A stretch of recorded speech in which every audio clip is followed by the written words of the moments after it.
What's the meaning of bumf?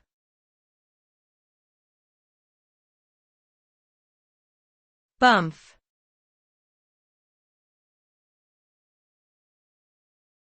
Bumf.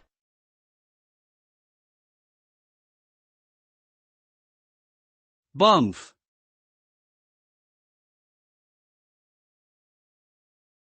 Bumf.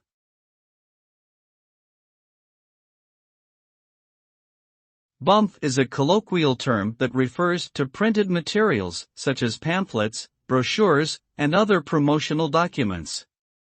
These materials are usually produced by organizations or companies for marketing purposes and often contain information about their products, services, or events.